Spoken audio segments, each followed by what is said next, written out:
আমার নগদ টাকা সহ মালামাল সহ প্রায় 2.5-3 লক্ষ টাকার মালামাল আমার নগদ টাকা সহ।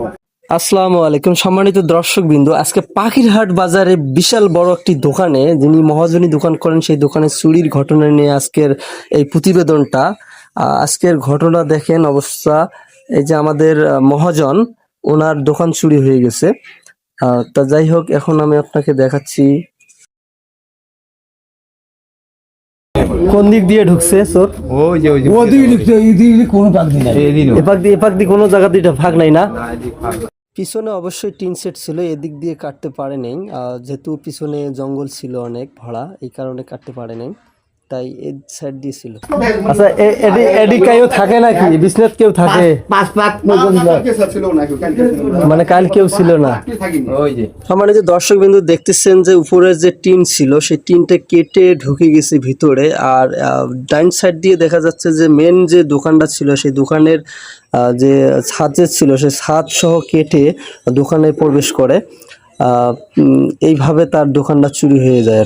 আমি এখন দোকানের যে মহাজন আছে তার সাথে কথা বলে জানবো যে তাদের ক্ষয়ক্ষতি কি রকম হয়েছে এবং কি পরিমাণ তাদের ক্ষতিটা হয়ে গেছে এবং কি কি চুরি হয়েছে একটু তার কাছ থেকে শুনতে চাচ্ছি।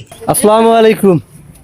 আজকে যে আপনার দোকান চুরি হইলো, কোনো কিছু ক্ষয়ক্ষতি হয়েছে কিনা? ক্ষয়ক্ষতি মানে আমার নগদ টাকা সহ মালামাল সহ প্রায় 2.5-3 লক্ষ টাকার মালামাল আমার নগদ টাকা সহ। 3 লক্ষর প্লাস মালামাল নিয়ে গেছে। মালামালের নগদ টাকা সহ 3 লক্ষ টাকা। সিগারেট কতগুলো ছিল? মানে দোকান ছিল এইভাবে? আচ্ছা আচ্ছা, আমি নগদ টাকা সহ প্রায় 3 লক্ষ টাকার মালামাল আমার চুরি গেছে। মানে নগদ টাকা সহ 3 লক্ষ প্লাস নিয়ে গেছে। দোকানে কেউ ছিল না। 3 লক্ষ টাকার প্লাস মালামাল চুরি হয়ে গেছে এই মহাজনের। আসলে ওনার অনেক বড় একটা ক্ষতি হয়ে গেছে আর কি। রাতে কি নাইট গার্ড রাখেন না? নাইট গার্ড ছিল 4 জন আছে। আপনি এই দোকানের কে? ম্যানেজার। ম্যানেজার? হ্যাঁ হ্যাঁ, দোকানটা চুরি হলো কিভাবে একটু বিস্তারিত বলেন তো। পিছনে চাল কাটছি, চাল কাটিয়ে তারপরে ছাদ কাটছে, ছাদ কাটিয়ে ভিতরে ঢুকছে। অর্থাৎ পিছনে চাল কাটে তারপরে ঢুকছে। আনুমানিক কত টাকার মাল নিছে? সিগারেট গেছে 1,03,000 টাকার গেছে।